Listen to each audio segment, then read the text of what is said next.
I could just imagine like, oh no, this thing's coming straight at me. Like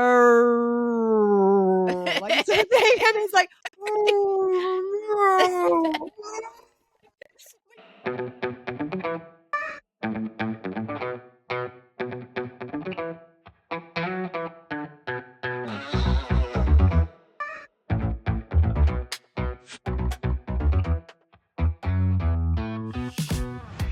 hello, hello, hello, and welcome to Well Shit. It really is that simple. I'm Claire. And I'm Serena. On this podcast, we help you to understand about your 12 universal needs, why they are currently not being well met, how to meet them in ways that work for you, and how to consistently do so in quick, easy, and simple ways that fit seamlessly into your life.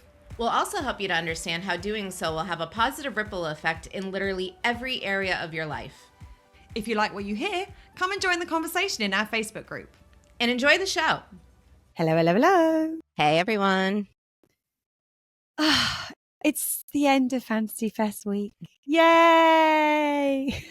I feel like in the past, it's always been kind of bittersweet. Like, I feel like this year it's I'm kind of already just ready. sweet. I'm always ready for the end of Fantasy Fest week. I'm like, I don't think there's been a single week ever that I'm not like, thank God, like we're there. Like, I'm ready to be done with this. Like, it's because it is fun and we have some great events, but it's always a lot of energy. It's always a lot of peopling. It's always a lot.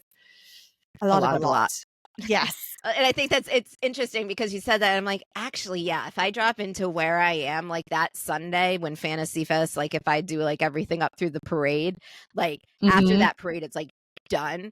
But then in my mind, I look back and I'm like, oh, that was kind of fun. But especially I kind of have FOMO this year since this is my first year that I haven't been there when seeing like all of my friends there. I'm like, you're going to be with us today because I'm going. Yeah. It's the Masquerade March today, which is the locals walking parade, and it's the theme. The theme this year is 90s neon, and I just went 90. I've gone from this year with everything that's been going on recently. I'm definitely low effort this year, and so I'm like, where can I repurpose costumes? Where can I tweak a costume I already have?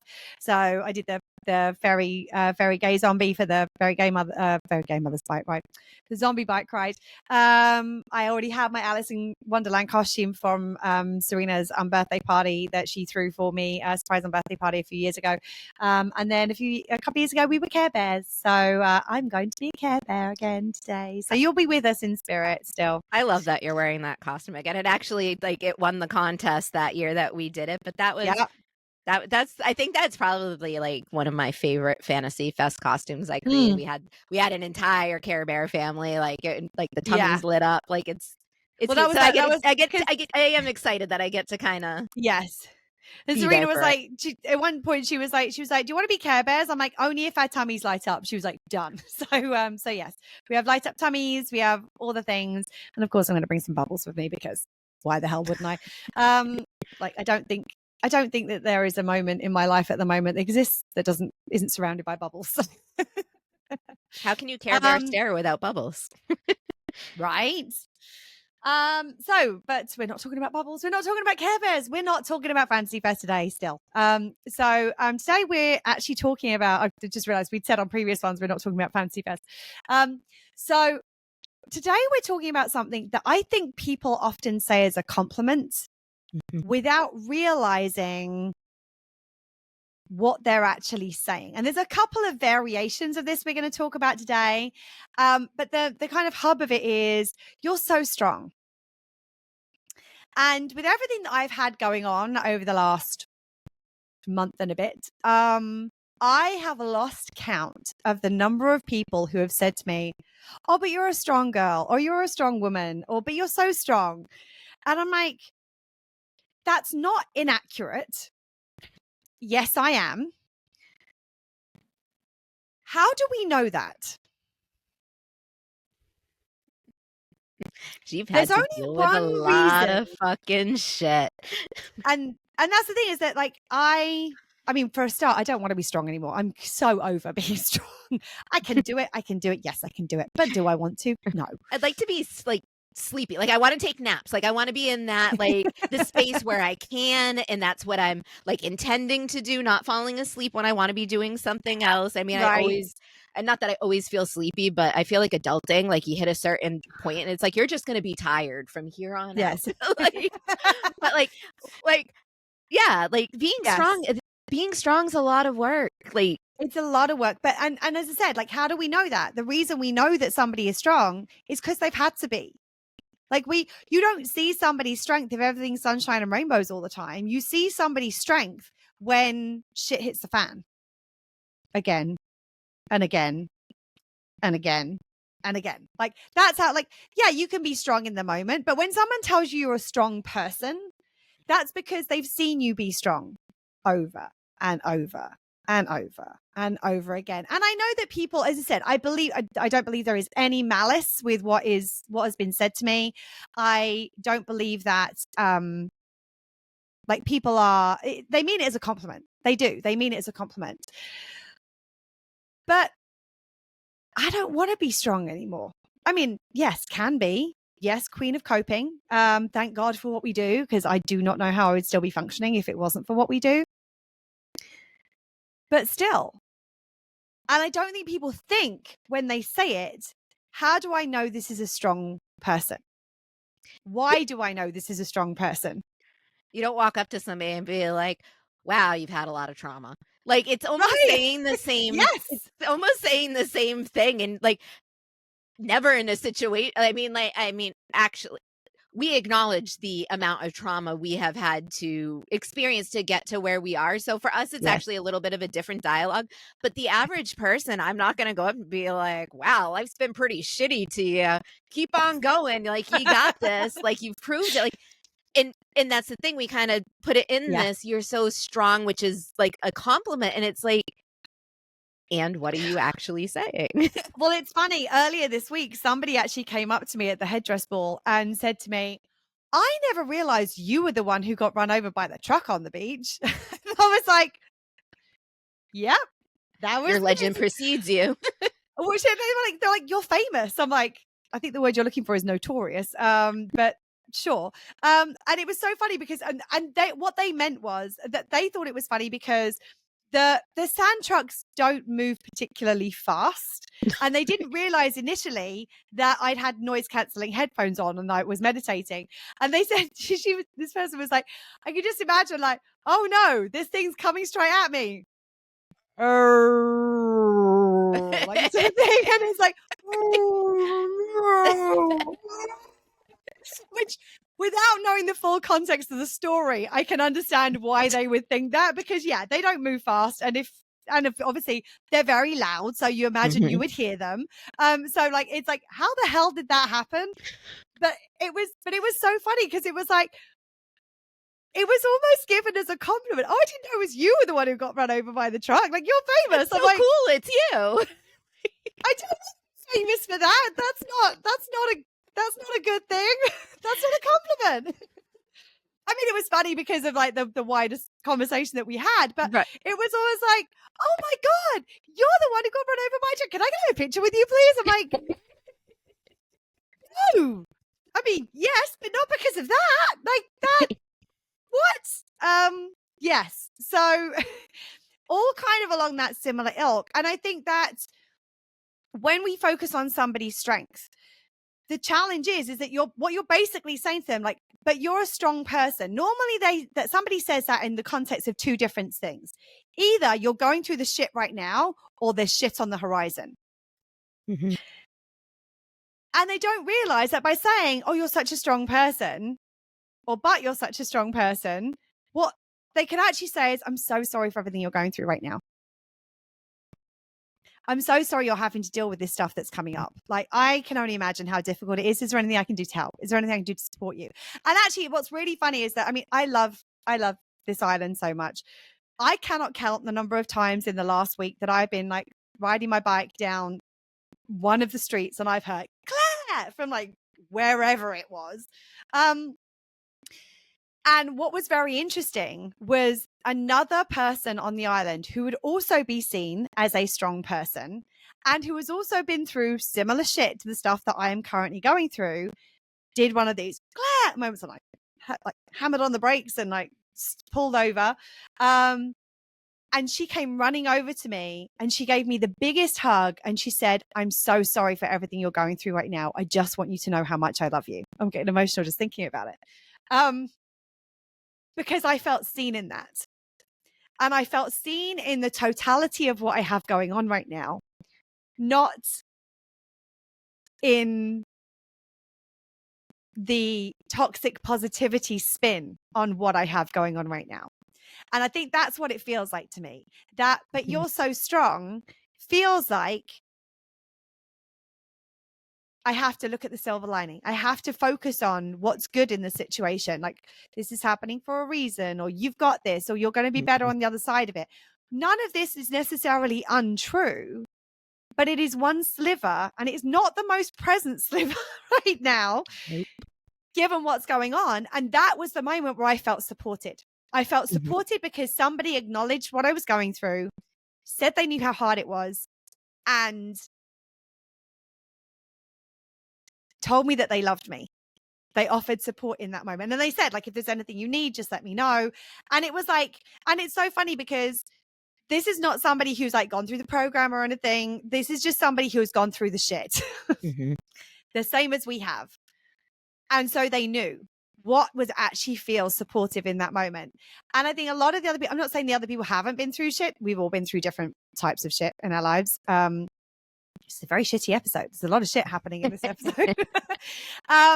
But the focus is on, they're trying to bolster you, which I appreciate where that's coming from. And it's like, they're trying to say, you've got this. I know you. And like, you're going to get through this. And I'm like, yeah, I am. But right now, yeah. That's all I have to say. Yeah. Yeah. I mean, I even said to a mutual friend of ours yesterday, like, Serena's holding my hope right now, because it's not like I don't have hope, but she has this confidence and knowing in what's happening and what's going to come in a way that I can't tangibly feel because I'm still in the feelings of all the other stuff that's going on right now. And it's like, I've got someone who could hold that for me. And I'm glad that there's somebody who's holding that and it's still present, but I'm not trying to force myself out of what I'm currently feeling to connect to that. And I think that's what tends to happen in that moment of like, well, yeah, I am strong, but I mean, for crying out loud, I could do with, could we have a break from being strong? Could I just be chilled? That would be nice. Could I be relaxed? I'd like to be a relaxed woman, like known as a relaxed woman. Like that feels like a good thing to be known as. Like, you're so chilled. You're just like blissful. That would be a nice one as well. Strong. And I think because we're conditioned in our society to view strength as a positive thing. And yes, it can be an asset. But the reason it's needed is because, as Serena was saying earlier, about all the trauma. And I think a lot of the time, our value, people get their value need met from being seen as strong, from what they can withstand. And it's like, I have value now. I don't need any more shit. I'm good. I'm good. No more needed. There was a point in time when I actually am sure that I got my value need met from withstanding and navigating and surviving stuff. Nope, not anymore. I'm good. I have value just from being here and breathing in and out. I don't need the shit to be felt as valuable. And I think that's what people are trying to do. They're trying to bolster your value need without really realizing that's what they're doing. But I don't need that to feel valuable. I need to be in a place where my other needs aren't being compromised. And that's the thing, is that, like, to try and get your value need met in the context, don't get me wrong, we want to try and meet our needs in whatever context we're currently in. But it's like, yeah, there's this thing that meets my value need this tiny little bit, or used to meet my value need this tiny little bit. How many other needs were being compromised in the moment where I was able to connect to that? A lot. And that's... And you've been there too, right? Oh, definitely. I mean, I think we've talked about it on a previous episode. I believe it's one of our grief episodes. We'll find it, throw it in the show notes for you. But it's that same type of thing, like, you know, when somebody passes away, like, it will be all right. They're in a better place and all this thing. like sometimes you want somebody to acknowledge this is fucked up, this sucks, this is really shitty. And like when Claire had said, I'm holding hope for her because I have the knowing that right now she doesn't have the capacity to have the knowing. Cool. No. But I'm also not being like, I know that like you need to get out of this. It's like, I know this. It's cool that you're not feeling it right now. What you're going through is really fucking crappy. So like you be where you need to be. I've got our little hope bundle here. And it's finding that like you don't want to overwhelmed with all the other emotions right now that to try and bring hope in would be like, it would be dishonoring the emotions that are actually present. Yeah, that's kind of what I was getting at is like it's you want somebody like we do it to feel like people say, you're strong, you'll get through this, and those kind of that kind of phrasing to try and be supportive, to try and help, to try and make you feel better. And when somebody just acknowledges like what the situation is and where you're at and the fact like you should like this is a normal feeling you're having. And I think that's part of it too. Like a lot of times it's like, oh, well, you shouldn't be feeling this way about this because of all your past trauma, which when you say it out loud kind of like doesn't quite make sense. But like it's amazing what we do thinking that we're meeting needs, helping, supporting. That's actually compromising. Because I know something that happens to you as well as me is when somebody says that, you think about why you're so strong. So then you relive your traumas in little succinction. Like it might not be you're fully reliving it, but it's like, yeah, I am strong because of this, because of this, because of this. Can I get a fucking break? Like, please? Yeah. Well, and it's interesting because I think that one of the things that you were kind of alluding to without kind of outright saying it is that you're holding the hope for me, as in I know it's there, but you're not force feeding it to me. Like you're not like ramming hope down my throat. And I think that's what, like, there have been times where it's like people are trying to ram positivity down my throat. And it's like, if you're, imagine this is like, we're talking about food, right? And you're eating a food that really doesn't taste good at all. Like, if you are forced to have a food you like at the same time as the food that you don't like, everything just tastes pretty shitty. Whereas actually, if you're allowed to kind of just eat and swallow the thing that's not so good, and then you follow it up once that's gone with something that tastes good, then it's going to act as that lift.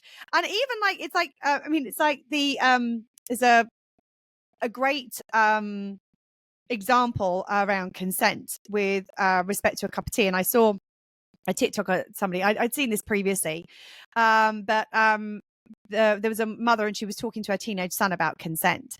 And she was like, oh, we need to talk about something important. Do you want a cup of tea? And he's like, no, I don't want a cup of tea right now. And she was like, come on, you want a cup of tea? I mean, a cup of tea would be nice. I'm going to have a cup of tea. I think you'd like a cup of tea. Why don't I make a cup of tea for you? And he's like, I don't want a cup of tea. And she's like, but a cup of tea would be like, you like tea, right? Like, I mean, and everybody likes tea. And I mean, I'm going to make the best cup of tea you've ever had. So I'm going to make sure that you're going to really enjoy this tea. He's like, don't want the tea. And this goes on and on and on. And then she goes away and comes back and brings him a cup of tea. And he's like, well, I said I didn't want a cup of tea. And she's like, but it's here now. You might as well drink it because it's right here in front of you. He's like, I didn't want the tea. And she's like, and that's consent. And like, it was a great way of like describing consent.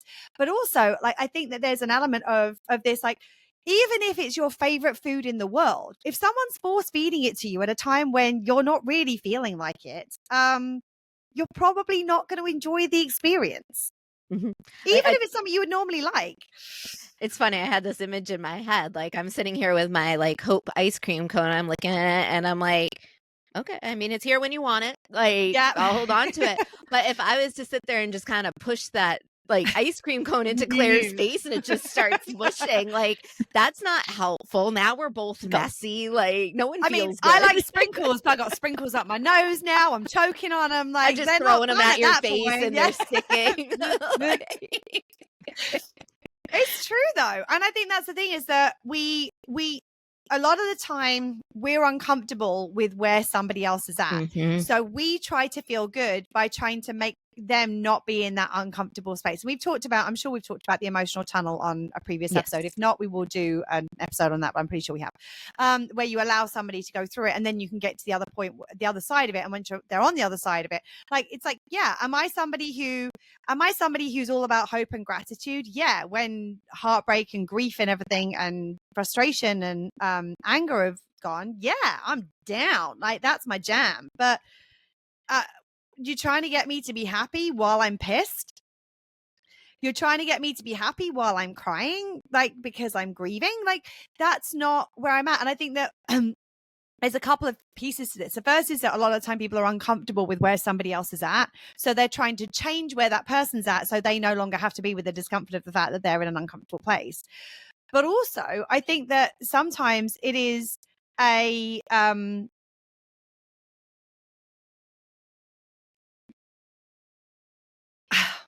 it's gone.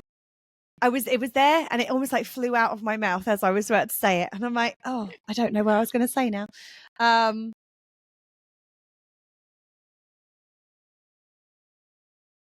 Nope. The train will come back around eventually. It'll come back and you'll be like, I remember. I got it.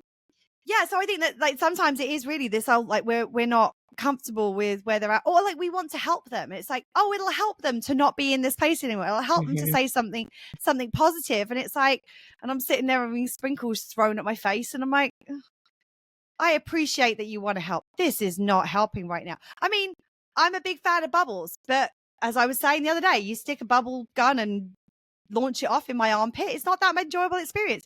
You shove it in my face and you just deluge. I mean, as somebody who has ridden with bubble machines in her basket, I have had bubble gums. Those things sting when they get in your eye. It does. They don't taste that great when you get them in your mouth. So if you are being bombarded by them at a time when you just don't feel it, it's like, could you not? We were talking in the last episode, and I mean, we've mentioned it throughout the podcast about being in alignment with yourself. And if you're honoring the fact that you're just kind of in it and somebody comes and tries to like shove you into a different area, like it can be jarring to your system. Like, right. Yeah. And to that relationship, because you feel like they're not connecting with where you're at. Like if I went to Claire and I was like, no, everything's going to be fine. Rah, rah, rah. Get out. Come on. Just put on a smile. Like, she'd be like, do you know me at all? Like, what? Like, is this what you feel is present here? Like, we had a blip, I think. I lost you unless you saw that. That's fine. Yeah, we had a little internet blip there. But I love how you were in my brain when I couldn't access what was in my brain, and you were like just adjacent to where I was going, where I was trying to go. That second point I was trying to get to. The first being like, I'm uncomfortable with where you're at. The second being, we don't feel like people aren't reading the room. They're not reading the energy that where you're at, and they're not seeing you. They're not connecting to it. Like you said it, you're not, you don't feel connected to. In fact, a lot of the time you can feel even more isolated and even more alone when like everybody else is like party hats, balloons, da da da, and you're like, oh, can I just go and hide under my duvet for a bit, please? But if like nobody's picking that up and they're like, come on, it's fun. Throw confetti in your face. Come on, it's fun. Have a glitter bomb. It's fun. Get some sprinkles in your face. Like, it's not enjoyable anymore. And you feel less supported and more alone than you would have done if they hadn't said anything. Like, not saying anything is better than like trying to force somebody in, or trying to like mismatching with where somebody is, like where it's like they're feeling down here. And it's like, you know what? I'm just going to, and the people who I've really appreciated recently are the people who have just been where I'm at, like been with me while I'm there. Nothing more, nothing less. They've just hung with me while I've been there. And that's what witnessing, and we've done episodes that refer to witnessing. That's where that comes in very handy, because you're able to acknowledge where somebody's at. You're able to offer support, but there doesn't need to be any other dialogue around. It's like, I hear you. Like, I hear where you're at. I'm here. You don't even have to follow up with I'm here. I feel you. Like that can be more supportive and more powerful than you're so strong, or you're gonna get through this. Like, yeah, I'm not gonna be in a puddle for the rest of my life, hopefully. Like, and there's the witnessing, and then there's the empathizing. So you've got the witnessing, which is I see you, I hear you, I feel you. There's the empathizing, like I can only imagine how that feels, or I've been there, I know it can be really tough. And then there's the support offering. It's like, is there anything like, so there's all these different things that people can do in these situations. We just haven't been conditioned into doing it. So we don't know that those are the things that we can offer in those situations. anything you want to add before we kind of get onto the second version of this? Mm-mm. So something that's kind of along similar lines to this is I was talking to a friend of mine about the fact that I'm going to be leaving town for a couple of months to just get my feet back underneath me and kind of get myself together and start to get back on track and figure out my longer term plans and everything. I'm coming back. Like I'm not leaving. And everyone I've told I'm leaving to is either gone or but you're coming back, right? I'm like, yeah, it's an extended vacation. It is not, I'm not moving somewhere else. I'm just taking an extended vacation. And I was like, I just need to get away for a bit. And this friend of mine who I adore, and I know this came from like the best possible place, was like, you're stronger than that. And again, it was meant as a compliment. And the truth of the matter is, she was right in a lot of ways. Could I stay? Could I stick it out here? Yeah. Is that what's best for me? No. Like, is it going to support my needs? Like, to be here in the short term, there's going to be a lot of compromise to my needs and a little bit of benefit. If I leave for a short period of time, there's going to be a little bit of compromise to my needs and a lot of benefit, which means I'll be able to heal and recover far quicker from doing that than I will be able to by sticking it out here. Mm-hmm. And I will probably get further faster in terms of my healing journey than I would if I was to stick it out here.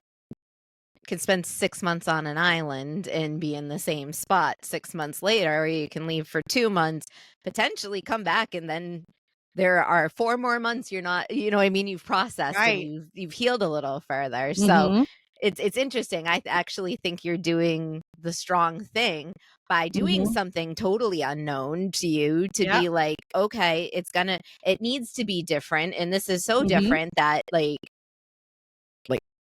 here we go on an adventure. Right. Like that's strength. And it's all strength.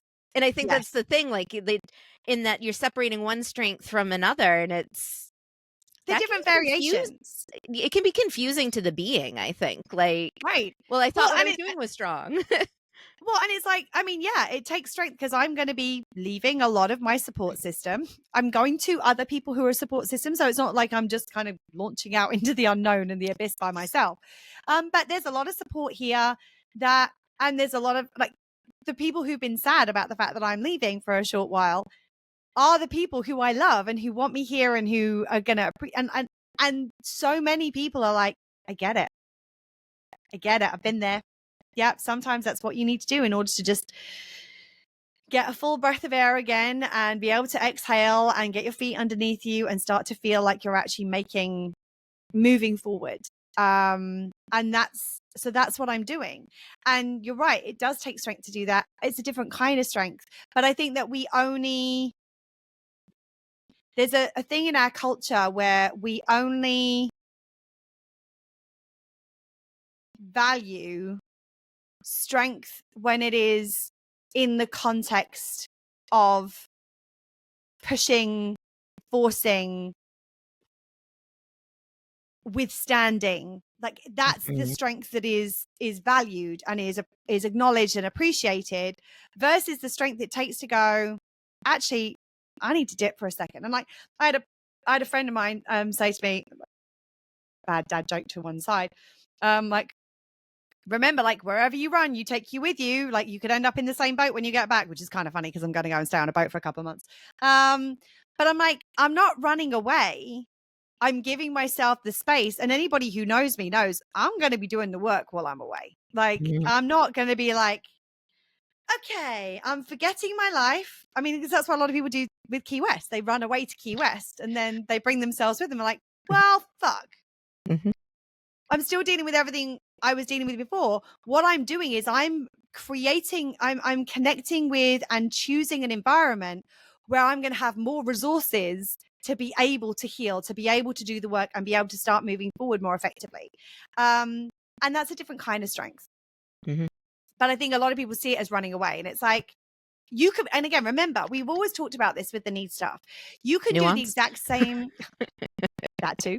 But we've always talked about it in the sense you can do the exact same thing And one can be supportive of needs and one can be draining of needs. And one can be running away and one can be running towards. And it's like, it's all in how you approach it. It's like, what is the intention? Why are you doing it? What are you going to do when you are there? Like, what are the things that you're going to be able to connect with that maybe you won't be able to connect with in the same way from this current situation, that you maybe need to be able to start, okay, let's keep going. I'm not going to get on the boat and be like, that's it, not shedding any tears here. Like, I mean, I'm sure there will be puddle moments. I'm healed. Yes. Done. Like, no, that's not how that works. But I think that's what a lot of people do in these situations, is that they try and just run away, create a new life in the hope that they can forget everything that's happened, rather than creating space to face what has happened, to heal, and to start to move on. Yeah, you're not trying to create a distraction. You're trying to create a deeper understanding and processing of like what is happening within your being, whether it's and also in alignment with that, like what I'm doing is like, there are certain things I can't do from where I currently am that I really want to be able to, and they're going to help me with moving forward.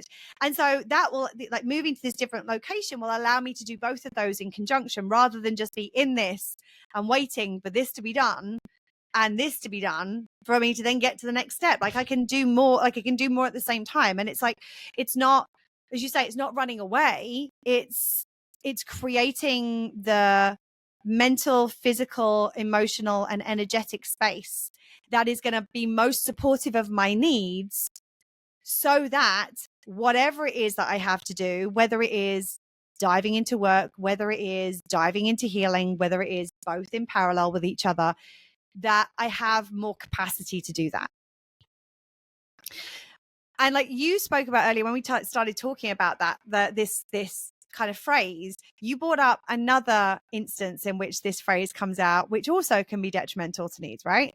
Yeah. And I think it's before we get into that, just a quick thing on this, like this last piece is that like, you're so strong. What it can cause us to do is, again, to be perceived as valuable in terms of like having a well-met value need, as in perceived as a strong person. We can end up compromising our other needs in the short term to try to prove that we are a strong person. It would be really easy. I've done that in the past. So I'm like, okay, I'm going to sacrifice everything else to prove I'm this strong person. And now I'm going, I don't need to prove anything. I know I'm strong. I'm going to do what is actually going to be best supportive of all of my needs overall, versus compromising a bunch of them for one of them. So I just wanted to complete that before we move on to your version, but the next step. Always important to complete the thought in your head, because we know it will come right back up if not. So when we were talking, I realized, like, I think it's a result of hearing the phrase, you're so strong, and having people tell you that, we start to get this internal dialogue with ourselves when we're in the shit. It's like, I'm stronger than this. And it's like, you almost give yourself the pep talk, and in the pep talk, you're kind of speaking down to yourself often. Like, is it a pep talk, or is it like almost like a mini beration?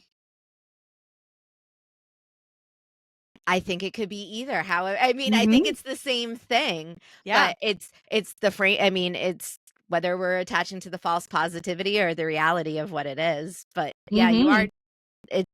When you're trying to when you're telling yourself that, we try to stay away from the absolutes and whatnot. But most of the time, I think you're telling yourself, I'm not being strong enough. I need to do more. I need to be stronger. I need to get through.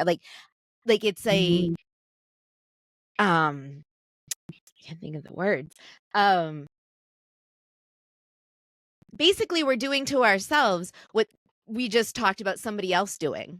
Like, we're taking the middleman out of it, and we're just, we're putting ourselves into that situation where we have to motor through it. Or like Claire said, I mean, I was the same way. I'll be like, I'm going to show you how strong I am. And I would do it not to get through and process my shit, but I'd get through to prove to the person that questioned it on the other side, like, look, I am strong. And again, like, I don't need that anymore. Like, see me as strong. See me as what you want to see me as. Like, yeah, I'm going to do me.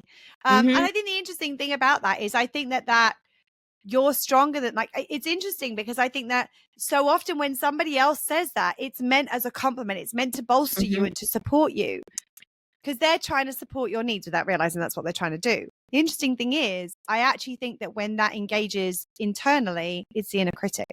Mm-hmm. Absolutely. So I don't think it is a pep talk. I think it is a criticism of what you are doing that because we have seen other people try to, and that's exactly what the inner critic does. The inner critic tries to motivate us to do things to meet our needs using shitty strategies. All that's happening is that other people are trying to motivate us to meet our needs using shitty strategies because that's what they've learned through their lives. It's not, like I said, it's not a criticism of them. Like, again, nobody teaches us this. So it's natural that we wouldn't understand that. But that's kind of, we end up internalizing that same thing. And nobody would want to think that they're criticizing somebody when they say that.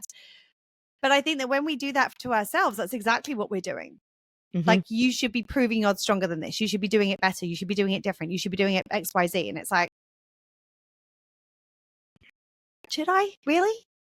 Well, and I feel like a lot of it seems like, as you said, that I'm like, it's not cookie cutter, but it's almost when people say that phrase, like, there's like a template that, you know, because you got through X, Y, and Z, you're gonna get through this, and it's like it's gonna look completely different. There is no cookie cutter for this. So like, and yeah, the chances of you're gonna be okay, you're gonna get through it. Like, you say that to people where you believe that is, you know, you're saying it because you believe it. Like, right. I know you're gonna be okay, and it.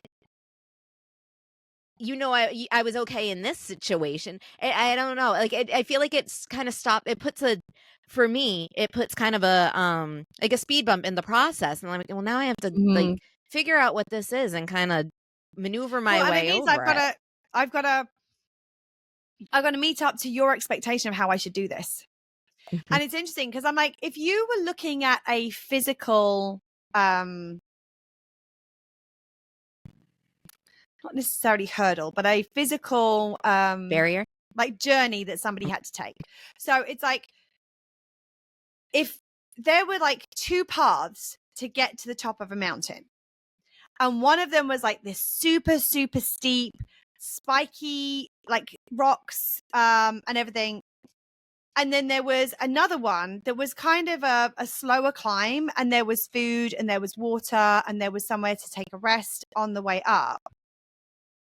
If somebody took the steep climb at that point, you'd be like, what the fuck are you doing? No, but there's an easier way that's going to feel better, and you're going to have the energy that you need to get to the top. But when it comes to emotionality, it's almost like we expect people to take the harder route. Mm-hmm. And it's like, I could, and believe me, I have. I don't need to anymore. I think, like, as you're saying that, it's interesting because I actually had that actual experience on a trip where we decided to take the quote unquote harder route because the easy route wasn't what we needed or wanted at that time. Right. And come back.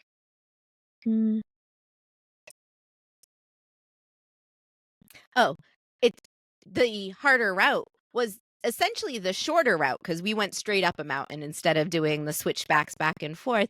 And it's kind of in that same thing. Like, people want us to get there like the harder way and the quickest way.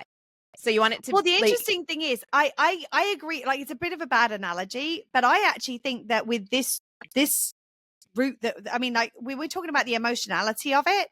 A lot of the time, the harder way is the longer way. I know that it was like kind of a bad example. It's like, imagine the same thing, and one's like really long and really hard, and the other one's a shortcut. Like, it's like where you've got food and rest and everything, and it's like, now, if you're training for something, you're wanting to build strength, yeah, you might do something that's a little harder, but that's about the journey, not about getting to the destination. This, we're talking about, you want to get to that destination as quickly and easily as possible, in a way that's not going to drain everything out of you. And so I said it was a little bit of a bad analogy to begin with, because I totally get what you're saying. Like, there are going to be times when you need to get there quicker. But as I said, like, in this situation, I think, and I mean, Serena said it earlier, I could be 6 months down the line still here and not actually that much further forward. Or I could go away for 2 months and be much further forward and come back refreshed and energized and more healed. No, there's no like healing is very rarely just we're done. Oh, check. Done. Next.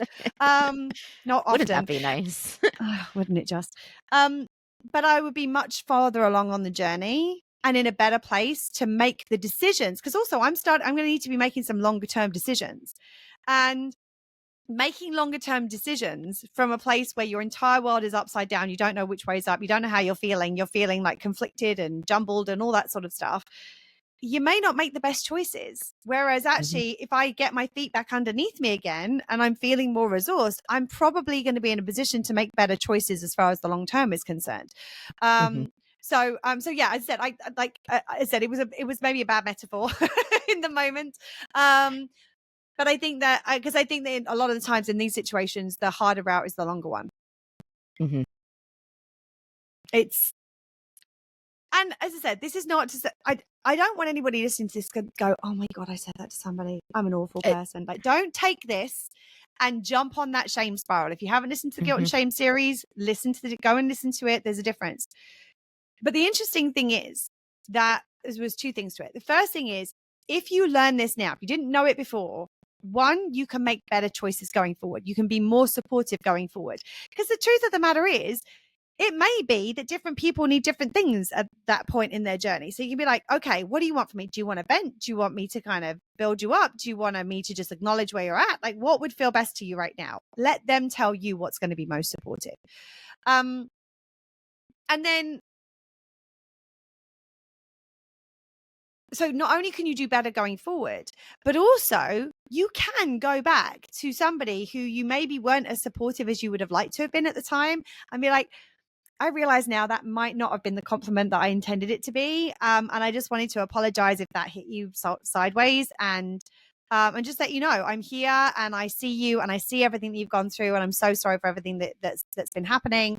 If there's ever anything I can do to support you, just let me know.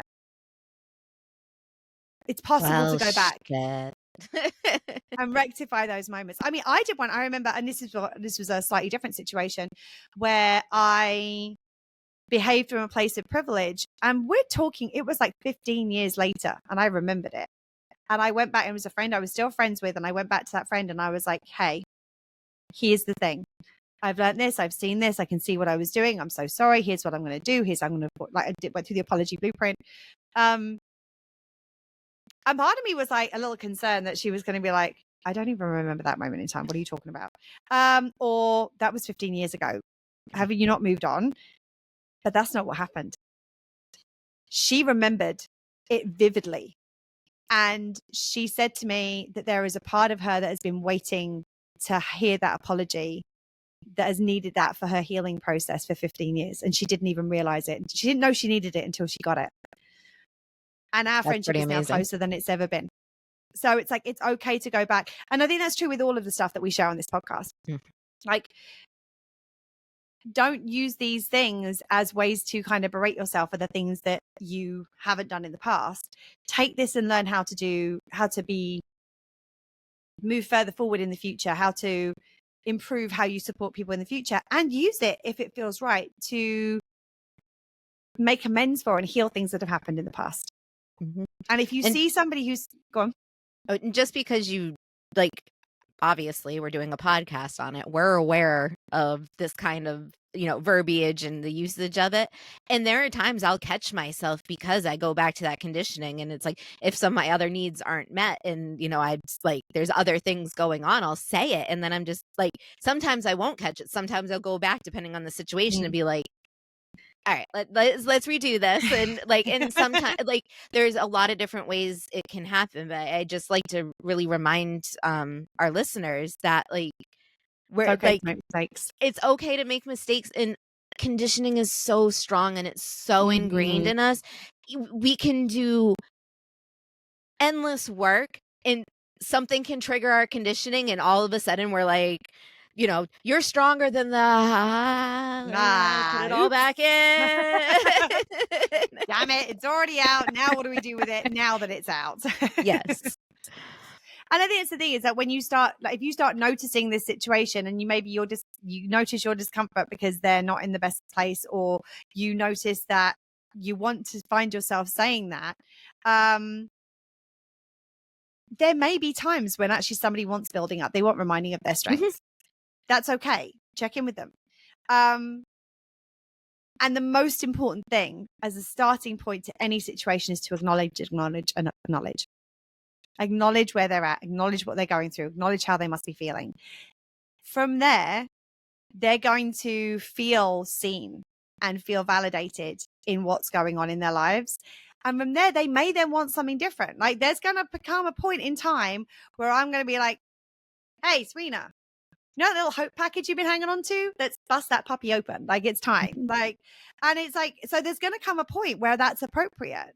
And it's okay to check in with the person as to what point in the process that is.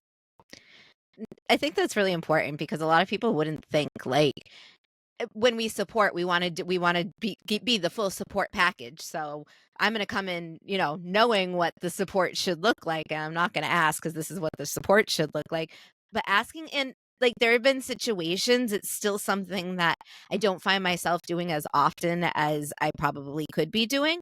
But if somebody says something to me and it hits me kind of off, it'd be like, I'm actually not in that space right now. I'm just kind of feeling it. And like sometimes they're like, well, you just need to buck up or whatever, rah statement. They double down. Yeah. Then they double down on the toxic positivity. But there have been instances where I've said something and it's brought somebody in and they're like, you know what? Like, yeah, actually I've been in something similar. Like I can't imagine. And it almost naturally kind of goes where it feels more in alignment to go. Yeah. Well, and what I will say about asking somebody is, especially when they're going through it, there's a big difference between, and I think we'll do an episode on this kind of going forward, which is there's a difference between how can I support you, or let me know how I can support you, and how can I support you? Would this, or this be helpful? Because offering them options, it saves them from having to do the mental labor of figuring out the things that, one, they might need, two, you might be willing or able to offer, and three, feels right for your relationship and where they're at that point in time. And so it's like by offering, and that's the thing, like Serena and I will do each other all the time, is like, yes, there are times where we'll be like, let me know how I can support you. But there's also a lot of times where it's like, how about this? How about this? How about this? And it's like, oh, thank God I don't have to think about it. Option B, please.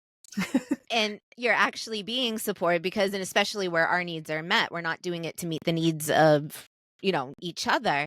Like you're supporting their personal power need by giving them options and allowing them to choose what's right for them. So right there, you're offering an additional level of support that you may not even realize. Like, well, now if you're listening, you may consciously realize, and the person may not, they might be like, that felt good. I don't know why, but that felt good. Like, right. It's, it really is when you kind of take the conditioned focus out of supporting, you can often support better. Well, I'm going to add something to that. So when you take the conditioning out of, I'm going to say quote unquote support, because I don't think a lot of the conditioning actually isn't that supportive. But if you take the conditioning out and you add the needs lens in, that's when the support really like ranks up, like it cranks up a few notches, because you're directly linking what you're doing with the needs that may be compromised at that point in time. And that's like when you get to the point where you really understand the needs better, you can be like, okay, this person is going through this right now. Chances are their security needs up, their value needs up, their personal power need is up, their emotional experiencing expression need is up. What are the things I could do to support those particular needs that might work for this person? And like Serena's innumerable times over the last month or so said, you're not alone. We've got this. Like, we'll figure this out together. Immediately, there's more of a sense of security there. Now, am I dependent on Serena for that security? Absolutely not. I'm still taking care of myself and doing what I need to do. But it's just adding a little bit of that's a little bit of a bolster to that need that's already supported. And so when you can start speaking to and understanding which needs are going to be compromised in this situation, and how can you support those needs, either support them, somebody in meeting that for themselves, like, so you can ask questions that maybe will guide them in that direction, or you can like offer a little something to them that may add as that little kind of extra little boost. That's the point at which it becomes a real game changer.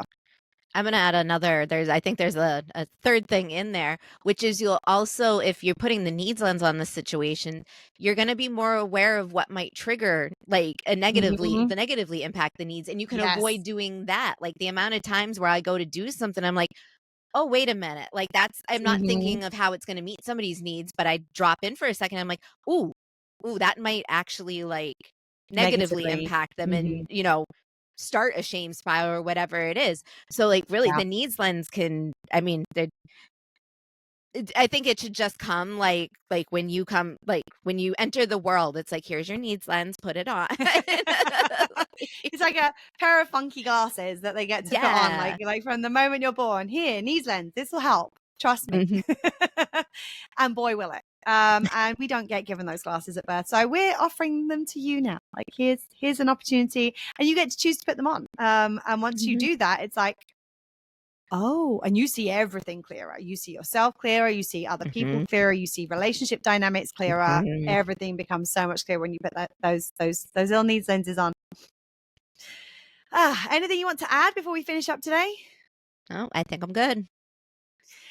So we will be back next week. Thank you for being here. Thank you for watching. Thank you for listening. We appreciate you. And if you have enjoyed this episode and you want us to do something more or have got a question, feel free to reach out to us. If you have the ability to to rate our podcast and give us a written review, it really does help other people to find us. So thank you for being here. We'll see you next week. Between now and then, remember to stay safe, take care of yourself, and continue to meet your own needs. Lots of love.